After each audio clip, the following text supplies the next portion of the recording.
Welcome to this tutorial. In this tutorial, we're going to be going through something called the sampling distribution of sample means, particularly for normal distributions.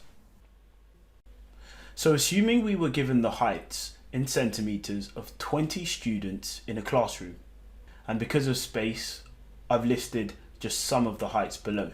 And we were told that their heights are normally distributed with a mean height of 175 centimeters and a standard deviation of 5 centimeters. We can use notation to describe the distribution and write that the random variable x is normally distributed with a mean of 175 and a standard deviation of 5, but what we write here is 5 squared, which represents the variance.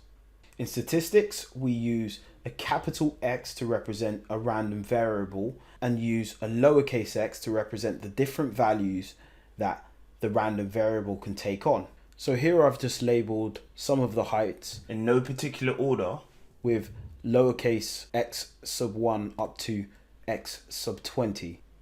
The mean given to us in this question was 175 centimeters. And there's a special name for this mean, and it's called the population mean, which is a true mean of the data. Since this distribution is normal, we can also illustrate this distribution using a bell-shaped curve where the population mean would be at the center. Now, assuming we didn't know what this mean was, but we wanted to estimate it by taking samples of the data, well, the test statistic would be the sample mean, because it's the statistic that we'll be testing to give us more information about our data. Now, in order to conduct the sampling method, of course, we would need to choose a sampling size, n. Okay, so assuming we chose n to be equal to 3, and we started taking random samples of this data. Well, if by chance we chose the first 3 values of the data, the mean, which I'll call x bar sub 1, would be equal to the sum of those values divided by 3.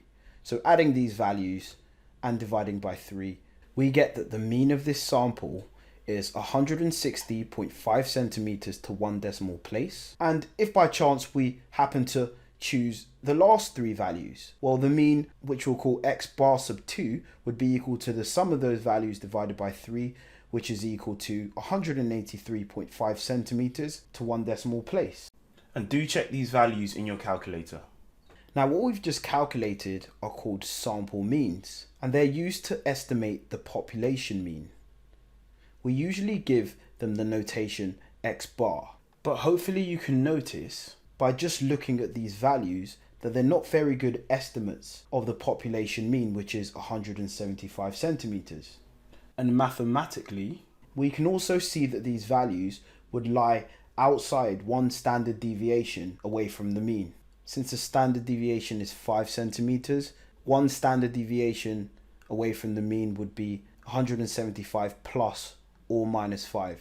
So you can clearly see that these values would lie outside of the range 170 to 180 centimeters, and therefore shouldn't be taken as a reliable estimate for the mean of this data. But what we do to make the sampling method more reliable is that we take more and more random samples of the mean. And if you were to take several more samples, you would get something called a sampling distribution of the sample means. Now, this might sound a little confusing, but all it is a collection of sample means, which form its own distribution that we can write as a set of values, as you can see here, x bar sub 1, x bar sub 2, all the way up to x bar sub I, where I would be the number of samples we take from the original data.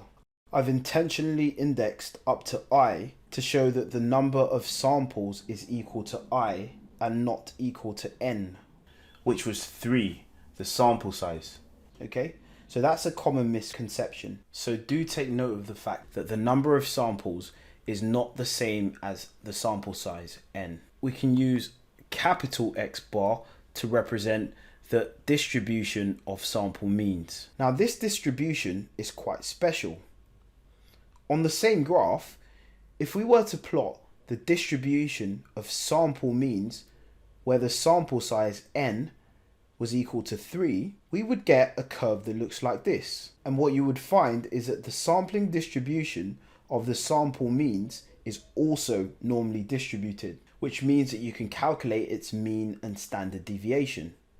And what you'd notice is that the mean of the sampling distribution will always be equal to the mean of the original distribution, which was the blue curve.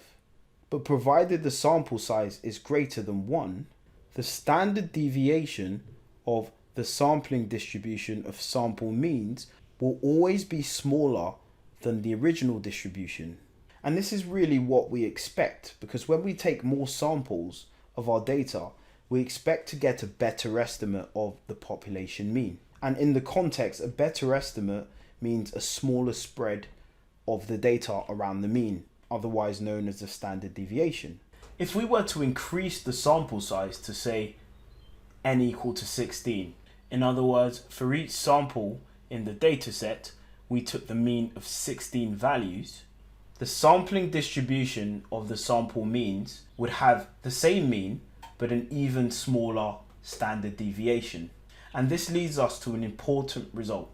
If a random variable x, which represents the population, is normally distributed with a mean mu and a variance of sigma squared, then x bar, the variable that represents the sampling distribution of sample means, will also be normally distributed with the same mean as the population mean, but the variance would be equal to sigma squared over n, less than the population variance, and therefore the standard deviation would be sigma divided by the square root of n, which is just the square root of the variance. And from this result, we can see why the standard deviation of the distribution of sample means becomes smaller when n, the sample size, gets larger, which would make this fraction smaller. So from this example, if we let x represent the heights of students in the class, well then we can say that the mean of the sample means, which we can call mu sub x bar, is equal to 175 centimeters, the same as the population mean, and the standard deviation of the sample mean, which we can call sigma sub x bar, is equal to 5 over root 3, where n in this case would be equal to the sample size, which was 3. And this is equal to 2.9 centimeters to 1 decimal place.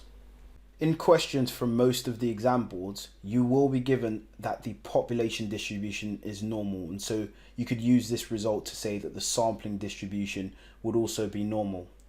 However, some exam boards will expect you to know that for large sample sizes, the sampling distribution will be normal even if the population distribution isn't normal. And this result comes from a very important result in statistics called the central limit theorem, which basically says that any distribution approaches a normal distribution for large sample sizes, particularly when n, the sample size, is greater than or equal to 30. In the next tutorial, we'll be using what we know about normal distributions as well as properties of expectation to prove this result. Until then, keep up the good work, and I'll see you in the next tutorial. If you like this video, please give us a thumbs up, leave your comments down below, and subscribe to this channel so you'll be the first to know when we release our next videos.